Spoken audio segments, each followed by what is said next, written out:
नमस्कार मित्रांनो, मी प्राध्यापक डॉक्टर संतोष सूर्यवंशी तुमचं सर्वांचं परत एका नवीन व्हिडिओमध्ये मनापासून स्वागत करतो. मित्रांनो, आजचा व्हिडिओ खूप महत्त्वाचा आहे, कारण देशातील रिझर्व्ह बँकेनं देशातील सर्वसामान्य गुंतवणूकदारांसाठी त्याचबरोबर मध्यमवर्गीयांसाठी एक खूप मोठं सरप्राईज दिलं आहे.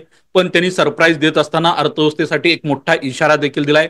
त्याचबरोबर संपूर्ण जगामध्ये सध्या जे रेसिप्रोकल टॅरिफचं युद्ध सुरू आहे किंवा जे जागतिक ट्रेड वॉर सुरू आहे, याचं येणाऱ्या दिवसात कुठल्या पद्धतीचं व्हर्जन समोर येऊ शकतं, भारताची प्रतिक्रिया काय असू शकते, त्याचबरोबर रिझर्व्ह बँकेला देशातील इन्फ्लेशन असेल, देशाच्या अर्थव्यवस्थेची वाढ असेल, या संदर्भात काय वाटतं याची डिटेलमध्ये चर्चा आज आपण ह्या व्हिडिओच्या माध्यमातून करायचं आहे. मित्रांनो, आज जर बघायचं तर रिझर्व्ह बँकेनं खूप पॉझिटिव्ह सरप्राईज दिलं, पण मित्रांनो मार्केटनं यावरती खूप जबरदस्त निगेटिव्ह रिॲक्ट केलेलं दिसून येतंय.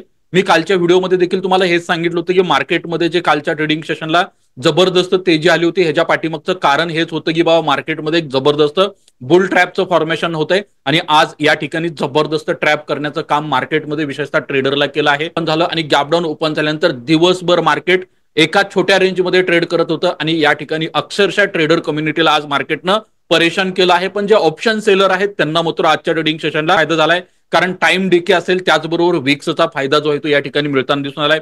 मित्रांनो, निफ्टी इंडेक्स आजच्या ट्रेडिंग सेशनला जर बघायचं झालं परत एकदा 22,400ला क्लोज होताना दिसून आलाय. सेन्सेक्स मध्ये देखील तब्बल 400 अंकांची घसरण आहे. निफ्टी 500 मध्ये देखील ऑलमोस्ट 124 अंकांची घसरण आहे. दुसऱ्या बाजूला बँक निफ्टी इंडेक्स पाठीमागच्या काही दिवसापासून थोडीफार स्ट्रेंथ दाखवत होतो, हा देखील इंडेक्स आजच्या ट्रेडिंग सेशनला तब्बल 270 अंकांनी घसरलाय. मित्रांनो, रिझर्व्ह बँकेनं जी आज पॉलिसी डिक्लेअर केली आहे, ही पॉलिसी काय आहे? मित्रांनो, रिझर्व्ह बँकेनं आज 25 पॉईंट बेसिसनं रेपो रेटमध्ये कपात केली आहे. यामुळे आता नवीन रेपो रेट जो आहे तो 6% असणार आहे. त्याचबरोबर रिझर्व्ह बँकेनं त्यांच्या पॉलिसी स्टान्समध्ये देखील चेंज केला आहे. धोरणाला आता त्यांनी न्यूट्रल वरून अकॉमोडेटीचा स्टान्स जो आहे तो घेतलेला दिसून येतोय. याचा अर्थ असा होतो की भविष्यामध्ये अजून व्याजाच्या दरामध्ये कपात होण्याची शक्यता आहे. मित्रांनो, रिझर्व्ह बँकेनं जे धोरण जाहीर केलं, या धोरणाच्या पाठीमागचा सर्वात महत्वाचा उद्देश असा असतो की देशाच्या आर्थिक विकासाला चालना मिळाली पाहिजे, मध्यमवर्गीयांना दिलासा देण्यासाठी महागाई देखील नियंत्रणात राहिली पाहिजे, हा मुख्य रिझर्व्ह बँकेच्या मॉनिटरी पॉलिसीचा उद्देश असतो. मित्रांनो, रिझर्व्ह बँकेचे जे गव्हर्नर आहेत त्यांनी दोन घटकांच्या संदर्भात खूप महत्वाचं स्टेटमेंट दिलं आहे. FY26 मध्ये महागाईचा दर 4.2% राहील असा अंदाज होता, आता नवीन अंदाज त्यांनी 4% इतका वर्तवलाय. त्याचबरोबर जीडीपी ग्रोथ रेटच्या संदर्भात 6.7%चं अनुमान होतं, ते आता त्यांनी 2 पॉईंटनं कमी करून 6.5% केलंय. म्हणजेच आरबीआयला वाटतं की आर्थिक वाढ थोडी संत गतीने होऊ शकते, पण महागाई नियंत्रणात राहील असं त्यांना वाटतंय. त्याचबरोबर मार्केटनं जी पहिली प्रतिक्रिया दिली आज ती खूप महत्वाची आहे. बँक निफ्टी इंडेक्समध्ये जे काय 1%चं सेलिंग आलं, त्याचबरोबर पब्लिक सेक्टर मधल्या बँक ज्या आहेत त्या जबरदस्त प्रेशरमध्ये होत्या. त्यामध्ये बँक ऑफ इंडिया असेल, युनियन बँक असेल, इंडियन बँक असेल, बँक ऑफ बडोदा यासारख्या बँकांच्या स्टॉकमध्ये आजच्या ट्रेडिंग सेशनला जवळपास 3%पासून 4%पर्यंतची घसरण होताना दिसून आले. त्याचबरोबर एसबीआय सारखी बँक असेल, पीएनबी असेल, कॅनरा बँकेमध्ये देखील जवळपास 1.5 ते 2%चं सेलिंग जे आहे ते आजच्या ट्रेडिंग सेशनला येताना दिसून आलं. त्याचबरोबर रिझर्व्ह बँकेची मॉनिटरी पॉलिसी आल्यानंतर खासगी बँकांवर देखील दबाव दिसून आला. त्यामध्ये बंधन बँक असेल, आरबीएल बँक असेल, येस बँक असेल, आयसीआयसी बँक या स्टॉकमध्ये जवळपास 1 ते 3.5% दरम्यान घसरण झाली. जर बँकांनी लवकर कर्जाचे दर जर खाली आणले तर त्यांच्या डिपॉझिटवरती डेफिनेटली इम्पॅक्ट होणार आहे, कारण त्यांचे डिपॉझिट जे ते महाग दरानं असणार आहेत आणि याचमुळे बँकांच्या मार्जिनवरती प्रेशर येऊ शकतं असं म्हटलं जातं, हे पहिल्यांदा लक्षात घ्या. त्याचबरोबर रिझर्व्ह बँकेनं अजून एक खूप महत्वाची घोषणा जी आहे ते आजच्या पॉलिसीमध्ये केली, ते म्हणजे आरबीआयनं सांगितलं की सर्व संस्थांसाठी सखोल असे गोल्ड लोनच्या संदर्भात नियम आणण्याची त्यांनी घोषणा केली आहे.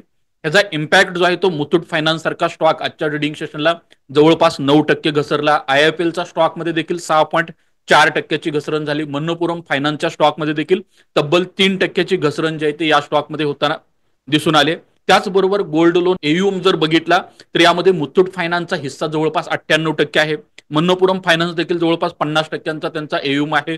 आयएफएलचं देखील 21%चा एयूएम आहे. म्हणजे याचा अर्थ या स्टॉकवरती डेफिनेटली निगेटिव्ह इम्पॅक्ट होताना दिसून आलाय, कारण आरबीआयनं गोल्ड लोन क्षेत्रामध्ये पारदर्शकता आणि जोखीमेचं व्यवस्थापन करण्यासाठी प्रयत्नशील राहणार आहे आणि त्या संदर्भात सुधारणा करणार आहे असं सांगितलं. त्यामुळे या एनबीएफसी वरती एक टेम्पररी प्रेशर जो आहे तो येताना दिसून आलाय.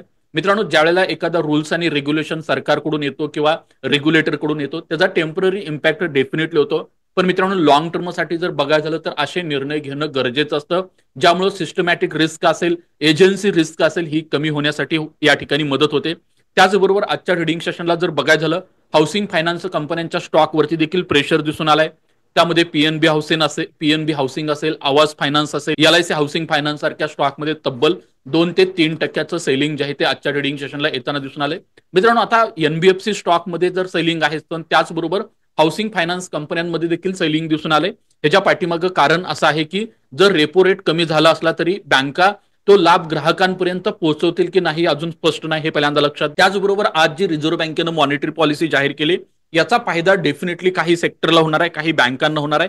यामध्ये असं म्हटलं जातं की याचा सर्वात मोठा फायदा जर कशाला होणार असेल तर तो एनबीएफसीना होणार आहे, कारण आरबीआयनं एनबीएफसीज वरील हाय रिस्क वेटिंग कमी केल्यामुळे ह्या एनबीएफसीला फायदा होईल असं म्हटलं जातंय. याचं बेनिफिशरीज मध्ये बजाज फायनान्स असेल, श्रीराम फायनान्स असेल, एसबीआय कार्ड असेल, चोलामंडलम फायनान्स असेल, हे स्टॉक या ठिकाणी बेनिफिशरीज होतील. त्याचबरोबर मित्रांनो, येणाऱ्या दिवसात डोमेस्टिक डिमांड देखील इन्क्रीज होईल. स्वस्त कर्ज झाल्यामुळे ग्राहकांची खरेदी क्षमता वाढेल. त्याचबरोबर ऑटो असेल, रिअल इस्टेट असेल, ड्युरेबल सेक्टर असेल, यामध्ये मोठ्या प्रमाणात हालचाली होतील असं रिझर्व्ह बँकेला वाटते. पुढील 3 बैठकामध्ये अजून मे बी पॉसिबल 50 पॉईंट बेसिसचे दर कपात जे आहे ती होऊ शकते. या ठिकाणी आज जे रिझर्व्ह बँकेनं पॉलिसी जाहीर केली, यामुळे बँकांच्या शेअर्समध्ये जी घसरण झाली, ह्याच्या पाठीमागं सर्वात महत्वाचं कारण काय आहे, तर यामुळे बँकांच्या कासा जो आहे तो मंदावण्याची शक्यता आहे. त्याचबरोबर Q4 मध्ये लिक्विडिटी जी आहे ती टाईट होण्याची शक्यता देखील या ठिकाणी नाकारता येत नाही. त्याचबरोबर नेट इंटरेस्ट मार्जिन कमी होईल. याचमुळे आजच्या ट्रेडिंग सेशनला जर बघायचं झालं तर या ठिकाणी काही प्रायव्हेट बँक असतील, पब्लिक सेक्टर मधल्या बँक प्रेशरमध्ये येताना तुम्हाला दिसून आले.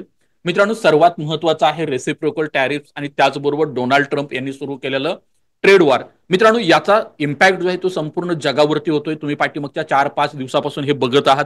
सर्व देशांवरती त्यांनी 10% टॅरिफ्स लावले. इव्हन भारतावर देखील 26% टॅरिफ्स लावलेत. मित्रांनो, आता असं म्हटलं जातं की जागतिक मंदी येणार का, तर मित्रांनो खूप जास्त प्रोबॅबिलिटी जी आहे ती वाढत आहे. या संदर्भातील या सेक्टरमध्ये काम करणाऱ्या दिग्गज वित्तीय संस्था ज्या आहेत, त्यामध्ये गोल्डमन सॅक्स सारख्या संस्थेला वाटतं की बाबा मंदी येण्याची शक्यता जी आहे ती 35% होती, आता ते 45% गेले.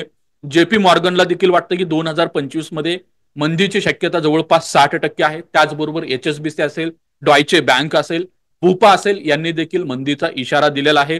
मित्रांनो, अमेरिकेची जर परिस्थिती बघायची झाली तर 2024 मध्ये अमेरिकेच्या जीडीपी मध्ये फक्त 2.8% वाढ झाली आणि या टॅरिफ्समुळे अमेरिकेमध्ये खर्चामध्ये खूप मोठी वाढ होणार आहे, मागणी कमी होणार आहे आणि याचमुळे अमेरिकेमध्ये मंदी येऊ शकते, असे एक भीतीचं वातावरण तयार होतंय. आणि याचमुळे मित्रांनो क्रूड ऑइलमध्ये देखील मोठी घसरण तुम्हाला बघायला मिळते.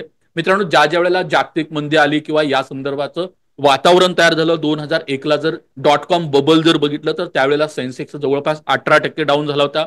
2008च्या फायनान्शियल क्रायसिसच्या वेळी सेन्सेक्समध्ये जवळपास 52%ची घसरण झाली होती. 2020च्या कोविडच्या वेळेला देखील मार्केटमध्ये भयंकर असं सेलिंग होतं. मित्रांनो, आता जी मार्केटमध्ये कंडिशन आहे, डोमेस्टिक क्यूज आहेत, ग्लोबल देखील क्यूज आहेत, पण आता सध्या जर बघायला झालं तर मार्केटवरती अमेरिकेतील ट्रेड वॉर जे आहे ते मोठ्या प्रमाणात प्रभाव टाकत असल्याचं दिसून येतोय. त्याचबरोबर फॉरेन इन्स्टिट्यूशनल इन्व्हेस्टर जे आहेत ते सातत्याने इंडियन इक्विटी मार्केटमध्ये सेलिंग करत आहेत. त्याचबरोबर रुपया एका बाजूला खूप मोठ्या प्रमाणात वीक होतोय, अमेरिकेचा डॉलर स्ट्रॉंग होतोय, त्याचमुळे आयटी शेअर्सवर देखील मोठ्या प्रमाणात दबाव येताना तुम्हाला दिसून येतोय आणि डॉलरकडे सुरक्षित गुंतवणुकीचा पर्याय म्हणून बरेच विदेशी गुंतवणूकदार सध्याला बघत असल्याचे दिसून येतील. मित्रांनो, आरबीआयनं जरी या ठिकाणी दर कपात केलं असलं, मार्केटला एक पॉझिटिव्ह सिग्नल दिला असला, तरी देखील बँकिंग असेल, एनबीएफसी क्षेत्रामध्ये अतिशय भिन्न अशा प्रतिक्रिया आजच्या ट्रेडिंग सेशनला उमटलेल्या दिसून येतील. मित्रांनो, गुंतवणूकदारांच्या दृष्टीने जर बघायचं झालं तर दर कपात ही लाभदायक आहे. एनबीएफसी असतील, ग्राहक आधारित कंपन्यांकडे आपल्याला लक्ष ठेवावं लागेल. त्याचबरोबर बँकिंग शेअर्समध्ये जो दबाव आहे जागतिक मंदीच्या पार्श्वभूमीवर, गुंतवणूकदारांनी थोडं डिफेन्सिव्ह मोडवरती जाणं गरजेचं आहे. ईटीएफच्या माध्यमातून, म्युच्युअल फंडच्या माध्यमातून, त्याचबरोबर इंडेक्स फंडच्या माध्यमातून इन्व्हेस्टमेंट करणं गरजेचं आहे. म्युच्युअल फंडामध्ये देखील इन्व्हेस्टमेंट करण्यासाठी एक बेस्ट ऑपॉर्च्युनिटी जे आहे ते मार्केट घेऊन आलेलं तुम्हाला दिसून येतंय. त्याचबरोबर मित्रांनो, येणाऱ्या दिवसामध्ये गृह कर्ज देखील स्वस्त होऊ शकतं. याचा फायदा जो आहे तो बँकांना देखील होईल, त्याचबरोबर देशातील मध्यमवर्गीयाला देखील होईल. ज्यांनी फ्लोटिंग इंटरेस्ट रेट स्वीकारले आहेत त्यांच्या देखील व्याजदरामध्ये थोडीफार कपात होणं अपेक्षित आहे. असा एक सरप्राईज दिवस जो आहे तो रिझर्व्ह बँकेनं देशातील सर्वसामान्य गुंतवणूकदारांना आणि मध्यमवर्गीयांना दिलेला आहे. मित्रांनो, बघू आता ह्याचा कसा परिणाम अर्थव्यवस्थेवर होत, महागाईवरती होतोय आणि त्याचबरोबर शेअर मार्केटवरती होतोय. मित्रांनो, तुम्हाला आजचा व्हिडिओ कसा वाटला कमेंट्स करून सांगायला विसरू नका. धन्यवाद. थँक्यू.